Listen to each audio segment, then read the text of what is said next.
অনেকে মত ভাবছেন যে উলামায়ে কেরাম সবাই কারাগার থেকে মুক্ত হয়ে গেছে। আপনারা সকলে জানেন ইতিমধ্যে বাংলাদেশে আরো কিছু তরুণ উলামায়ে কেরাম নতুন করে গ্রেফতার হয়েছে। তার মধ্যে হাটহাজারী, যেটি বাংলাদেশে আলেম ওলামার রাজধানী, সেখান থেকে আব্দুল মাহমুদ নামে একজনকে গ্রেফতার করা হয়েছে এবং মুফতি ফয়জুল্লাহ রহমতুল্লাহ অন্যতম খলিফা হযরত মাওলানা গোলাম কাদের রহমতুল্লাহ আলাইহি সাহেবজাদা মাওলানা লোকমান সহ আরো কিছু উলামায়ে কেরাম গ্রেফতার হয়েছে। গত কয়েকদিন আগে চাঁদপুর থেকে কিছু তৌহিদি ভাইকে গ্রেফতার করা হয়েছে।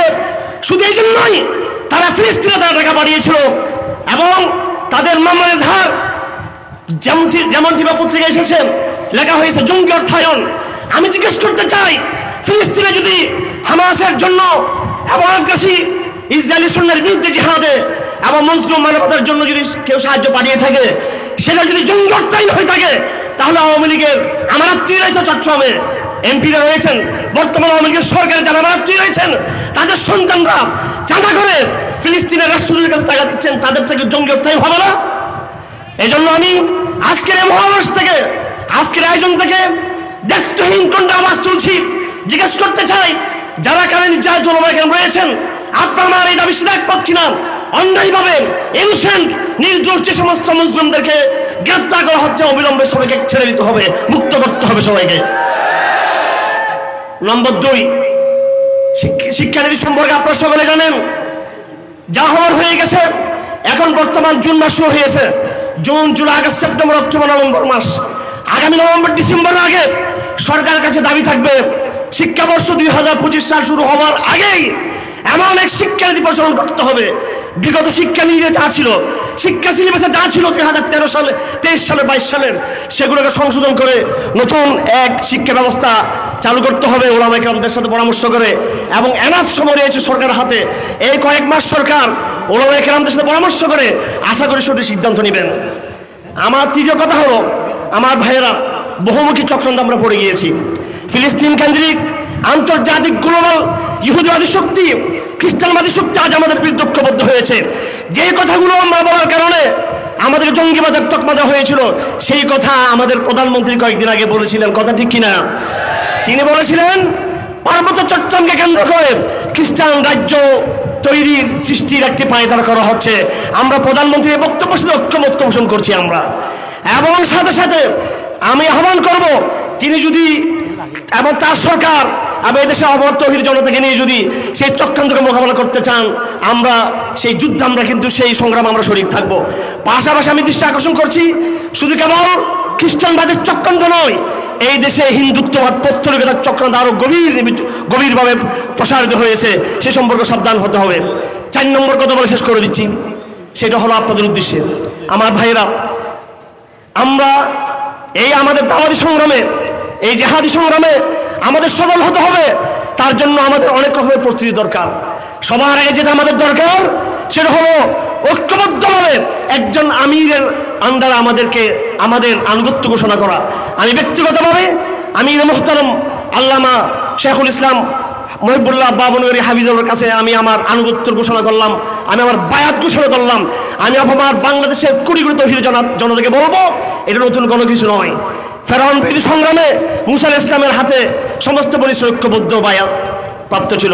আমাদের নবী সাল্লাল্লাহু আলাইহি সাল্লাম মক্কায় যখন ছিলেন, তখনও মক্কার সমস্ত মুসলমান তার নেতৃত্বে ঐক্যবদ্ধ ছিলেন, এবং মদিনায় যখন ছিলেন তখন তারা ঐক্যবদ্ধ ছিলেন। ভারতবর্ষ শহীদ আহমদ শহীদ রহমতুল্লাহ আলী যে দাওয়াতি তাহরিক শুরু করেছিলেন, ব্রিটিশ বিরোধী সংগ্রাম শুরু করেছিলেন, শহীদ আহমদ শহীদ তাহরিক এখনো জীবিত রয়েছেন। আমরা মুহিবুল্লাহ বামনগরী হাফিজুল্লাহর মাধ্যমে আমরা একজন শহীদ আহমদ শহীদ দেখতে পাই। আমি এই দেশের সমস্ত উলামায়ে কেরামকে, বর্তমান জমানার হযরত শহীদ আহমদ শহীদ মুফতি মুহিবুল্লাহ বামনগরীকে আজকের জমানার শহীদ আহমদ শহীদ ঘোষণা করে তার নেতৃত্বে সকলকে ঐক্যবদ্ধ হয়ে আগামী দিনের বহুমুখী আন্তর্জাতিক ও জাতীয় চক্রান্ত মোকাবেলা করার জন্য সকলকে আমি আহ্বান জানাচ্ছি।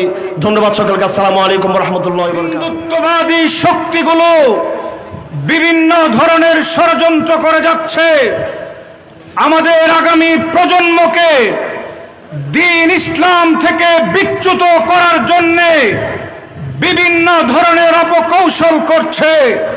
ঠিক সেই মুহূর্তে আজকের এই সংবর্ধনা সভা হচ্ছে।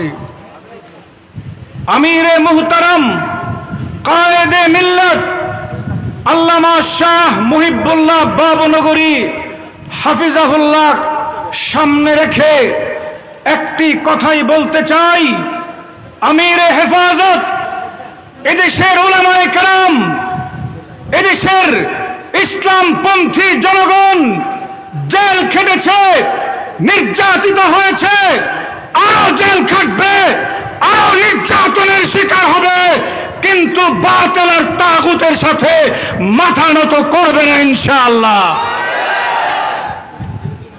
আজকে বাংলাদেশকে একটি হিন্দুত্ববাদী রাষ্ট্র বানানোর স্বপ্ন দেখে কেউ কেউ, অথচ এ দেশ 47-এ বিভক্ত হয়েছে একটি মাত্র কারণে, সেটি হলো হিন্দুত্ব থেকে নিজেদের ঈমানকে রক্ষা করার জন্য।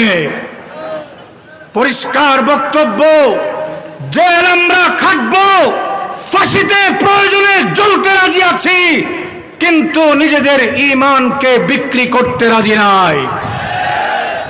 আমিরে হেফাজত, আপনার উপর গোটা জাতির মুসলিম মিল্লাতের আস্থা আছে।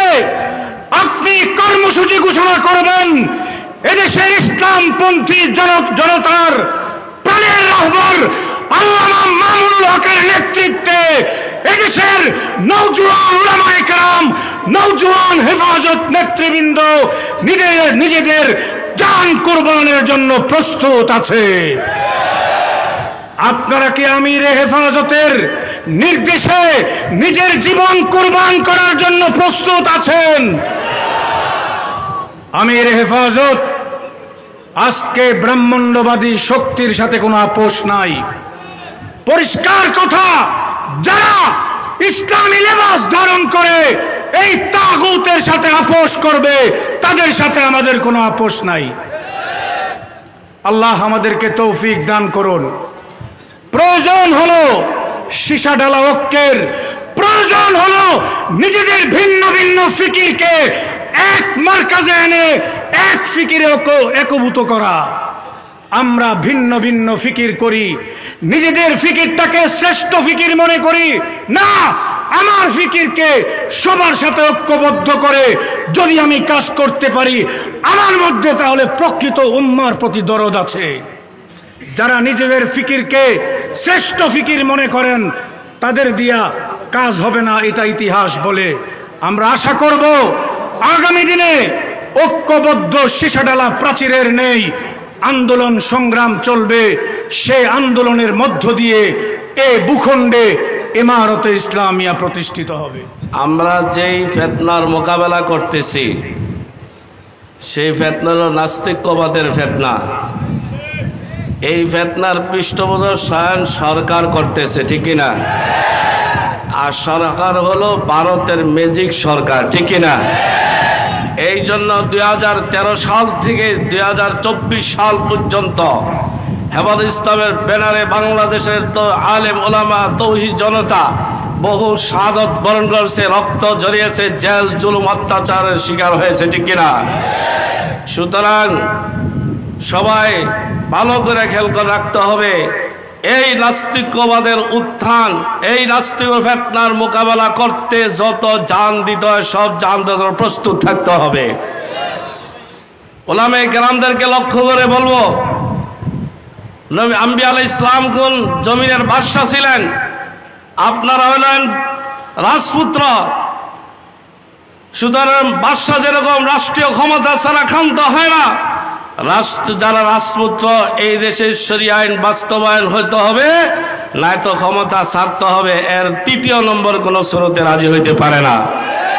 কিন্তু আশ্চর্য বিষয়, নবীদের ওয়ারিস হয়ে যখন একটা মসজিদে ইমামতি দিয়ে দিয়েছে, কিছু হাদিয়া তোবা দিয়েছে, অথবা ফ্রি হজ করাইছে, বিভিন্ন সুবিধা দিয়েছে, তারা অনেকে সেকুলার রানীর প্রশংসা পঞ্চমুখ করতেছে, ঠিক কিনা? তাদেরকে লক্ষ্য করে বলবো, নবীদের ওয়ারিস রাজপুত্র যারা কখনো রাষ্ট্রীয় ক্ষমতা ছাড়া ক্ষান্ত হইতে পারে না। হয়তো রাষ্ট্রীয় ইসলামী শরিয়া ভিত্তিক পরিচালনা করতে হবে, নয়তো ক্ষমতা হস্তান্তর করতে হবে। আর যারা বিভিন্ন এর বাইরে সুবিধা নিয়ে পঞ্চম প্রশংসা করতেছেন, আপনাদেরকে বলো আপনারা ফকিন্নির বাচ্চার মতন ভিক্ষা নিয়ে খুশি হবেন না। নবীর ওয়ারিসরা ফকিন্নির বাচ্চা হইতে পারে না, ফকিন্নির বাচ্চা ভিক্ষা নিয়ে খুশি হইতে পারে না। এই দেশে যতক্ষণ পর্যন্ত ইসলামী শরিয়া বাস্তবায়ন না হবে অথবা ক্ষমতা হস্তান্তর হবে আলেমদের কাছে, ক্লান্ত হওয়া যাবে না, ক্লান্ত হওয়া যাবে না। লড়াই চলবে নাস্তিক কমানোর আর আস্তিকদের মাঝে, ঠিক কিনা? এই বলে আমার বক্তব্য শেষ করছি। সংগ্রামী সমাবেশ, এই পর্যায়ে আপনাদের সামনে গুরুত্বপূর্ণ বক্তব্য রাখবেন রাজধানী ঢাকার ঐতিহ্যবাহী দ্বীনি দর্শেগা জামিয়া বারিদারার সম্মানিত সিনিয়র মুহাদ্দিস, হেফাজতে ইসলাম বাংলাদেশের সহকারী মহাসচিব হযরত আল্লাহ মাওলানা